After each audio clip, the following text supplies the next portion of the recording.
Hi, hello. Welcome to a new episode of Isaiah's Newsstand. I'm sure you'll notice that the pages has kind of taken a little bit of an update, a little bit of a facelift, if you will. Essentially, just going forward, this channel is just going to be pretty much just me, just news. Nothing too crazy. Pretty much same vibe, same energy. If you're new here, it's just news of the week. I'm hanging out. I'm smoking. I'm drinking. And that's about it. But food corner for me though, I know you guys will love that. I had some Domino's pizza. It was pretty good. What was it? Pineapple sausage. Then I had buffalo wings, and then I had a lava cake because I was feeling it. I've been watching some MasterChef, streamer reacts stuff on Twitch. So I was in the mood. But I still feel like I don't know. Lava cake is weird because like, why am I seeing this on MasterChef when I can just order it, like I said, at Domino's or an Applebee's? But hey, who am I? I'm just a podcaster. Oop. Oh yeah, I'm leaving that burp in, baby. On that note, let's get into some news. Let's start with our guy Prince Andrew. Ugh. Got this from the Guardian, but Prince Andrew fails in bid to dismiss U.S. sexual abuse lawsuit. So our guy Prince Andrew's been going through it this week. For starters, he's got this shit on his plate. He's dealing with his Virginia Joffrey situation. He's been trying to get it just cut off. Just, hey, I wasn't involved, and if I was involved, let's say I'm a part of Jeffrey Epstein's little group who's alleged in this whole thing, and I'm good. I'm already clear because essentially in that $500 settlement, he was supposed to be cleared. But Judge Kaplan said no, that's not how this works. At least not in this phase of the proceedings. You can't do that. You can't just sit there and say that I'm null and void. You can't come. I can't deal with this. I don't have to deal with this because I'm a part of that lawsuit. You can mention it, but you have to be in trial too.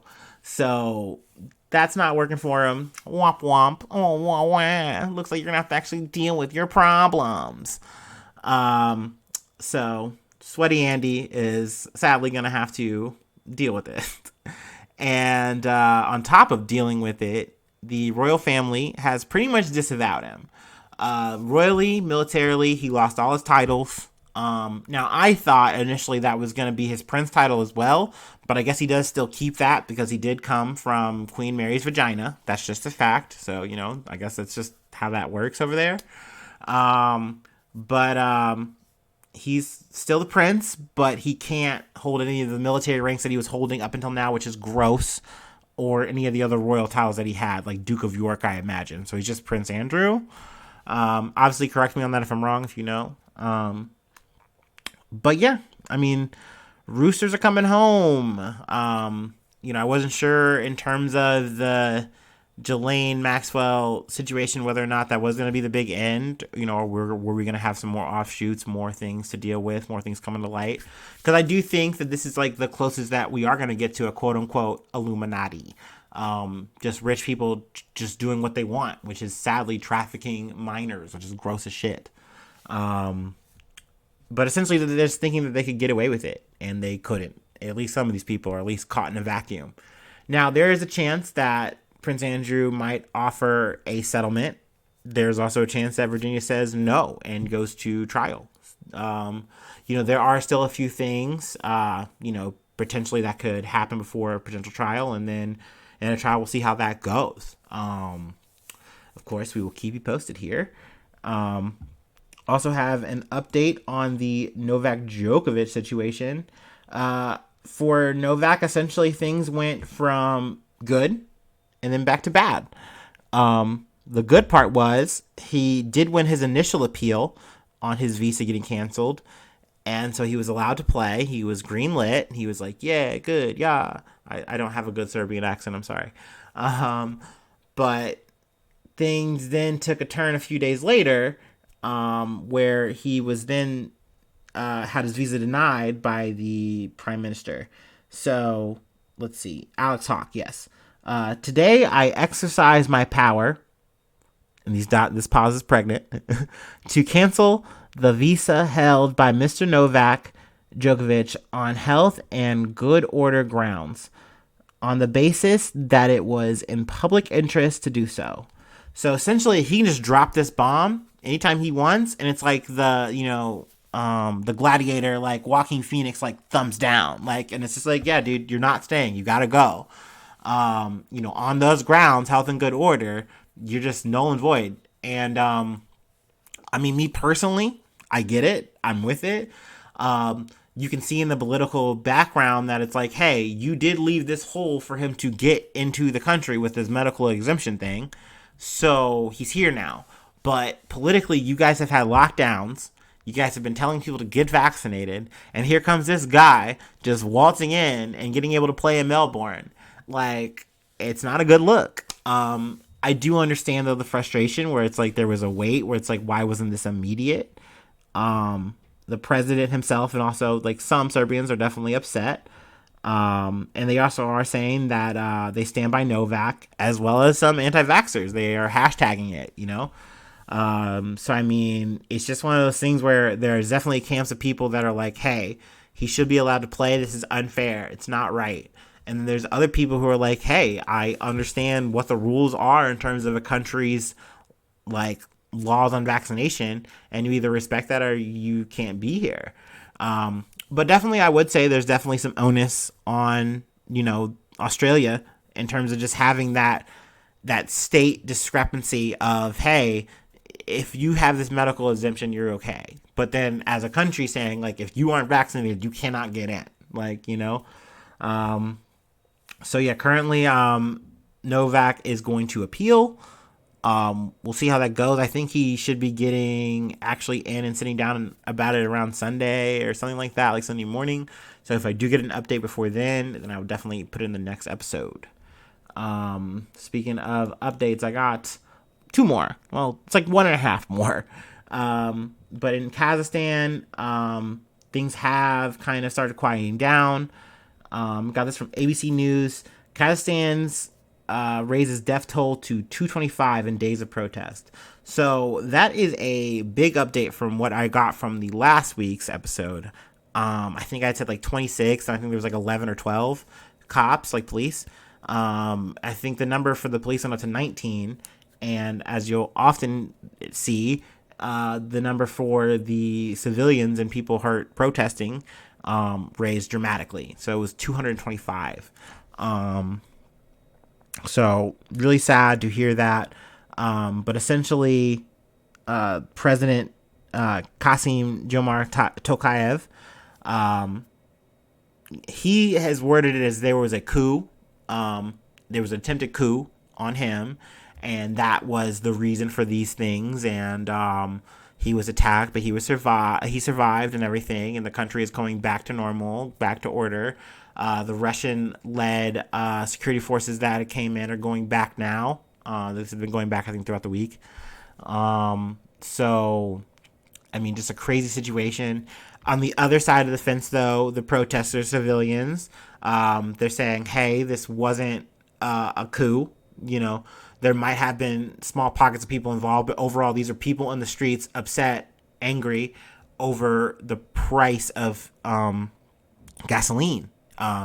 He had recently uncapped the market, and then it rose dramatically, and then people were already struggling, and then now they can't even afford gasoline to get to their jobs and live their lives. So they were on the streets rioting, protesting, whatever you want to call it. So, hopefully there's not going to be any more bloodshed. We'll keep you, the phrase, we'll keep you updated. Then there was a cyber attack in Ukraine, as U.S. warns Russia could be prepping for war. Now, I got this update from Reuters, also a little bit more info from NY Times, BBC. But essentially, yeah, there is a lot going on now, a little bit more of a heat up to that quote-unquote red line situation. But there was a cyber attack that's pretty much saying, like, hey, you need to be warned, be afraid. Be afraid and expect the worst was the tagline, the phrase that was in this virus. It shut down 70 government sites, and essentially they had to like reboot.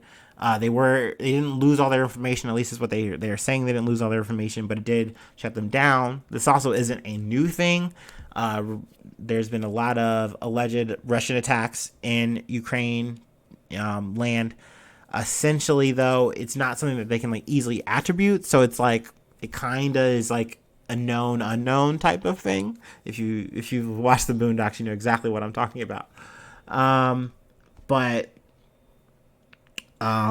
it's definitely, like I said, it's a ratchet up because there is a chance that Russia is using this to kind of bank in a false flag situation.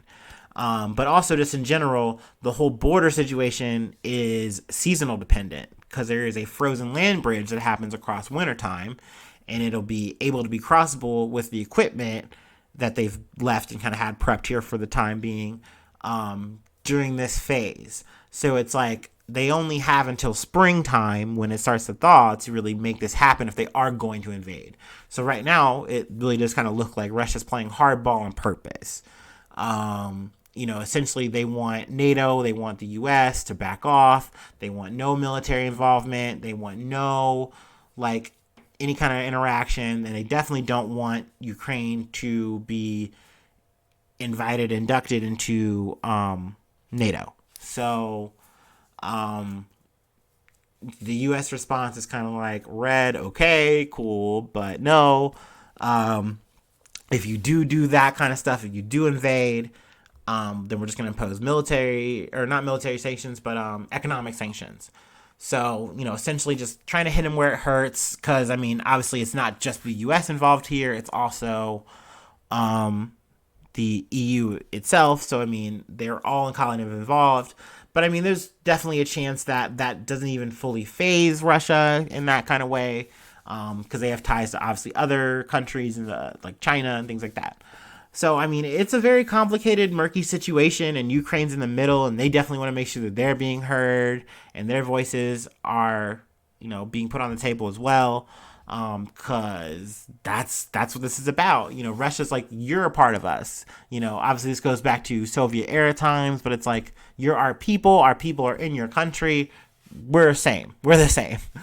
And also, not just that they want them to be out of Ukraine, they want them out of all those Soviet-backed areas. So, we'll see what happens there. It's definitely a spicy situation, very Cold War blues-esque energy. But, who knows? It could be a lot of grandstanding just to see people get what they want. I got a little bit of USA Today news. First ever pig to human heart transplant offers hope for thousands in need of organs. This is wild, y'all. They took a genetically modified pig heart and they put it in a man by the name of Dave Bennett, 57. He agreed to be the first to risk this experimental surgery because it was pretty much his only shot. He was on the list to get a heart transplant, but because he really didn't stick to the rules of it, which, hey, I'm not knocking it. It's hard. It's not easy. Like, you got to take pills. You got to be on these certain kind of regimens, certain kind of diets, I assume, and it's not easy. But he didn't stick to it, so they weren't able to keep him on that, but he was potentially eligible for this. And he was like, okay, maybe, and then he was like, no. And then at the last minute, he said, no, I do want to try it. Because, it was his only shot. And they made it happen. They grew, and this is a pig that they grown pretty much for him.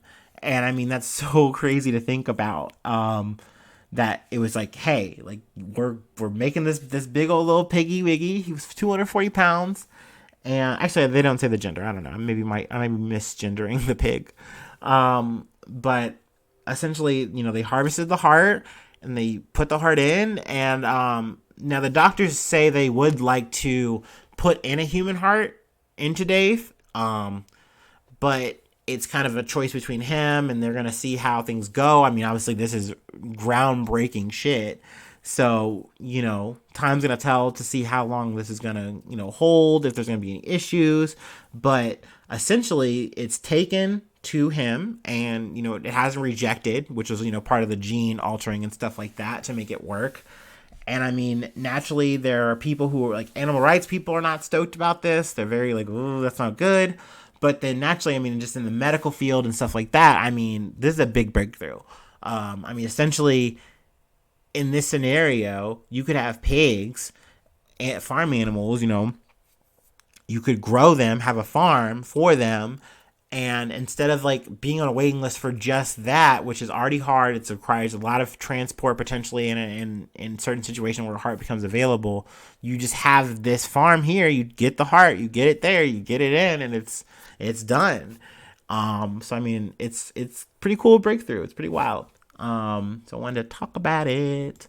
And then some sobering news. Want to talk about Bob Saget. He passed away, actually on Sunday last week. He was 65, passed away in his hotel. He was actually in the middle of his tour. I think he might have I don't know if he just started it or not, but he was on his tour, finished the show, and he died in his hotel. So, I mean, it's a bummer. I wasn't a Full House guy. I did like Mary-Kate and Ashley. I fucked with the little spin-offs and stuff that they did. But he did do America's Funniest Home Videos, and my family fucked with that. So Bob Saget was in my home being funny. And then finding out too, he did like the edgy stuff, was also kind of a hoot and a nanny. But then also I know, like, and this is like, I guess, personal inside baseball, but like I saw on my Facebook, a lot of people were like, oh, well, you didn't know the real Bob Saget. He was a creep. He did bad stuff. And I know I'm doing a bad accent, and that's probably mean, but whatever. That's totally possible. It is weird how we put celebrities on pedestals and they do fuck bad shit, and it's like, well, now what do we do? I do think, for me personally, I try just to take the work and except for the person did the bad things, and maybe you cross those bridges when you come to it. And these are all alleged. I don't know. These are the things you hear on Facebook. That shit don't count. Like, so at the end of the day, it is rest in peace, Bob Saget. Also, there's some other deaths that happened. Ronnie Spector, leader of the Ronettes, died at 78. And then rest in peace to Robert Durst, the tycoon killer, died at 78. I believe he died of COVID. So, sometimes it gets the bad ones too.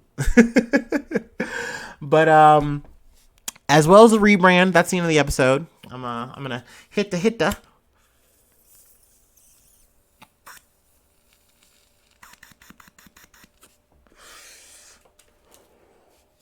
But that's the end. Thanks for sticking with me. Patreon's still up. It's got a new name. Whoa, Jerry. That's not the name of the Patreon. It is Isaiah News. The Twitter is Isaiah News 1, or it might be Isaiah _. I'll get back to you on that next week or next episode. But we got that. We also have a Facebook as well. Okay, the Twitter is Isaiah _news. And then I believe the Facebook is Isaiah News 1. If you want to follow those, stay up to date. Isaiah's Newsstand is what you're going to find me on podcast or on Spotify, as well as Apple Podcast and Anchor FM. We're pretty much wherever now. I mean, we got the YouTube up too. That's Isaiah Edwards. You just find me there. You check out my channel. You find me, boo-boo. You find me, baby. But yeah, that's it. I really enjoyed this episode. I really appreciate you hanging out with me and being along on this journey with me. Hopefully you stick around. And hopefully we get some good news. Anyway, I love you. Bye-bye. Mwah.